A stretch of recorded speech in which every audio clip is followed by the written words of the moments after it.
My guest today is attorney Gary Green, founder of the Law Offices of Gary Green. I love that title.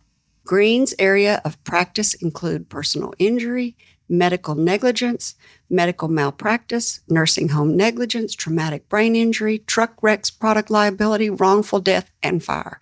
So how many cases, of the cases you hear, what percentage of them are viable and winnable? Oh, a tough question. Let me turn it around on you, though. Okay. I think that a good way to understand that we're not ambulance chasers and we're not looking for frivolous lawsuits is to look at the number of cases we do turn down. And I think that if you look at medical malpractice cases, that's probably a better indication. Truly, I will visit with 100 people about their case before I take one case.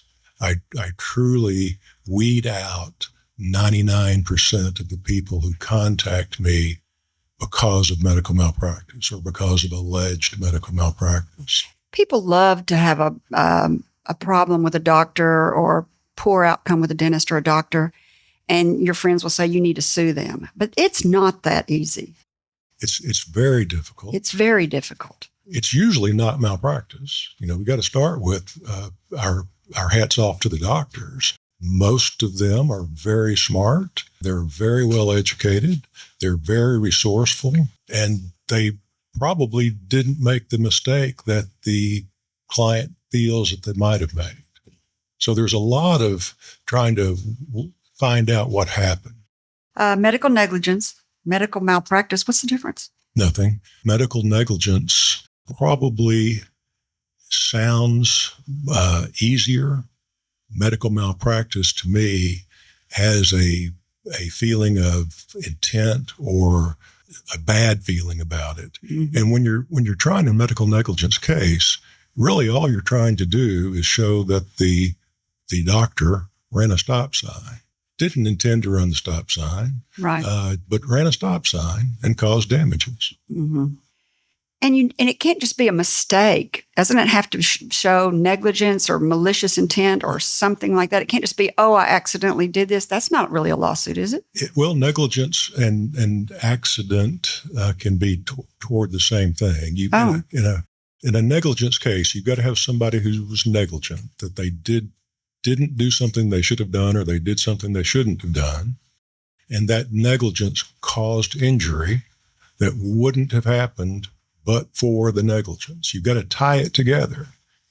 And you have to be able to say, this is negligent because this is standard practice and you didn't follow standard practice. Yes. And it caused permanent injury. It caused serious permanent injury. If you go look at most doctors' records, and if you think that, something's wrong with you and you ask them to send you your records and you look at them, they never put blame on anybody or any other doctor. Let's say you have something bad happen with one doctor and you go to another doctor to get treatment for it. And that doctor says, well, the other doctor shouldn't have done this. But they never put that in the notes. They just they're just very literal about, whatever it was and what the problem was. But they never express any kind of, you know what I'm trying to say? You're talking about the conspiracy of silence. Is that a real thing? I think it's course 101 in med school. Oh, really? Yeah. No, they don't. But here's the trick to that.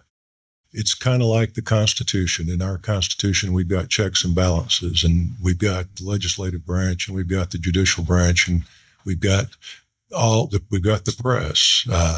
We've got ways to keep up with what's going on. And you do the same in a medical malpractice case, because if you get a one set of records from one doctor, you're right. It's not going to lay blame somewhere else.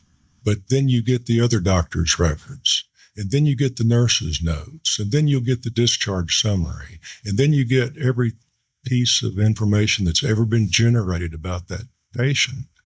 And you'll start to find from the testing that was done and from the comments that were made and from the other entries that were made, you'll be able to find out what happened.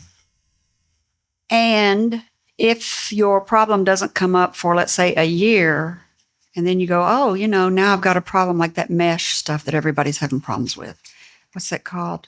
surgical mesh or hernia mesh. Yeah, that you see on TV all the Yeah. time. Most stuff, if it comes up in a year with something that's a surgery or something you had done, you only have 2 years. That's right. To go to court, no matter what.